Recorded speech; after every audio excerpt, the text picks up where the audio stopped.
Hello guys, hello Cancer.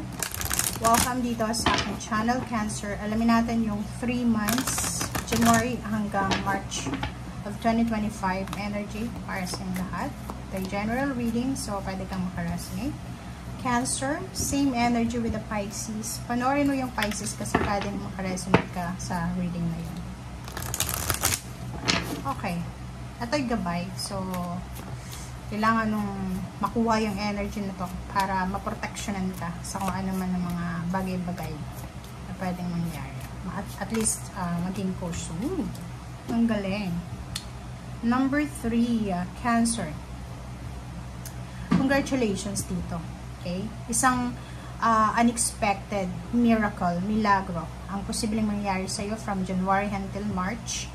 And nakikita natin yung partnership and collaboration. So, if you are not expecting na relationship or collaboration sa emotion, isang milagro ang posibleng mangyari na pwedeng may makilala ka na diretsyo kasal or may mag-offer sa'yo ng kasal.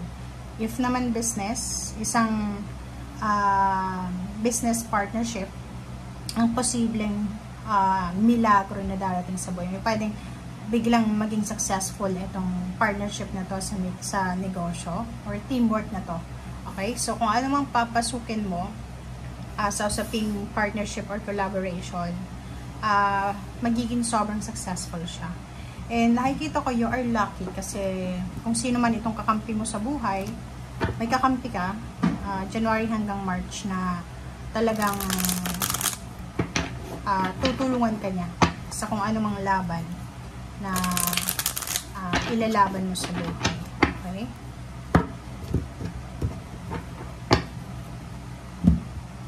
Okay, first card, it's a double confirmation. It's miracle, double miracle. Okay, congratulations sa'yo. Okay, Cancer. Manifestation, milagro. Dalawang milagro. Pwedeng milagro ng financial support or financial balance. Pwedeng may mapopromote sa trabaho, may makakatanggap ng job offer, career.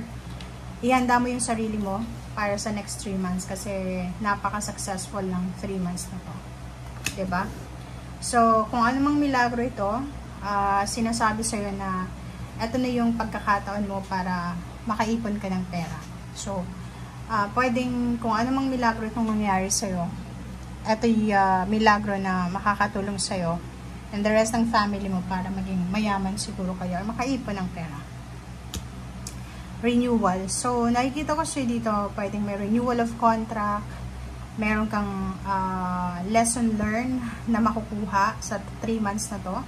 I-evaluate mo yung sarili mo, yung mga choices mo sa buhay. So, nakikita ko na parang isang Cancer ang babangon ulit, parang ganun. Okay?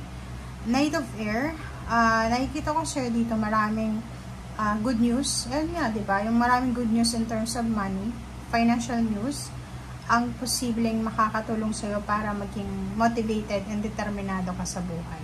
The more na marami kang blessings na matatanggap, the more na magiging successful ka. So, ihanda mo yung sarili mo kasi within the next 3 months, may stability and balance tayo ditong makukuha. Okay? Magiging kontento ka sa mga choices and decision making mo. Okay? Maraming celebration. Kasama na dyan yung New Year's celebration. But yung iba, nakikita ko na yung celebration nito is pwedeng may bago kang bahay, magre-renovate ka ng bahay, or pwedeng may another member ng family, or pwedeng yung anak mo, apo, or kung sinong member ng family, ay meron siyang victory and success na mararanasan. Na pwedeng proud ka sa kanya. Okay? Next card is 6 of Fire. So, yun. Wow, Cancer. Ikaw na ito yung pinaka-lucky sa first 3 months. Kasi nandito lahat ng good news, lahat ng success. Okay?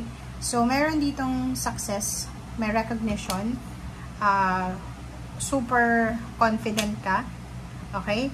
Merong positive endings, may mga issues from the past or pwedeng emotional, financial problems ka na posibleng matapos to. Pagdating ng 2025 na midnight, New Year's Eve, nakikita ko na sobrang positive.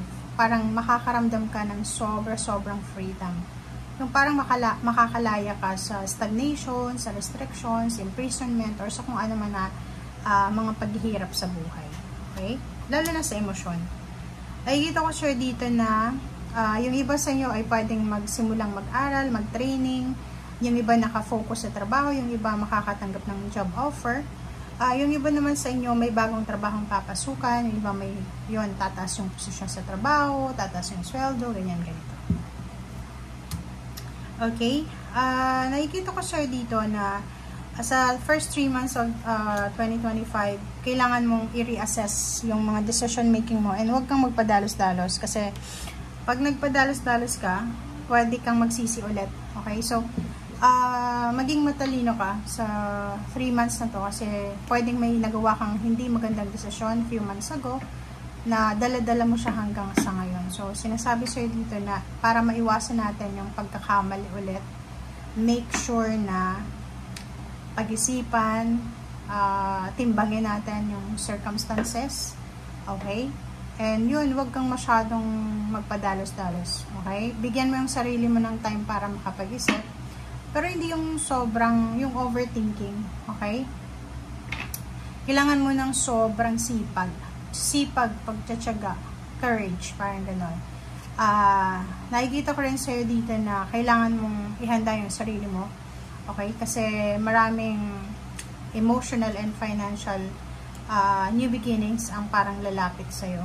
Okay? Sa pera din, sabihin na natin na may pera kang mahawakan for the next 3 months, but be careful, kailangan mong magtipid, balansehin mo yung financial mo. And wag masyadong aggressive. Kasi pag naging aggressive ka, pwede kang makatagpo ng isang tao na maging kaaway mo, magkaroon kayo ng diskusyon na pwedeng mauwi sa away, physical, or pwedeng financial. So, yun ang kailangan mo lang na gawin this next 3 months is iwasan natin yung pakikipag-away or yung pagsasalita ng mga salita sa ibang tao na pwedeng makasakit sa kanila. Okay? Reflection. Yun, i-evaluate mo, mag-reflect ka sa mga actions mo, and isipin mo na minsan tayo yung nagkakamali, minsan wala sa ibang tao. Kaya dapat yun free ka or parang willing ka na tanggapin yung mga mistakes mo. Pero yung lesson doon sa mistakes mo, yun yung kailangan mong kunin. Okay? So, yun guys ang nakikita natin, Cancer. Maraming salamat sa panonood. Ito ay para sa lahat ng Cancer. Thank you, and see you again. Bye!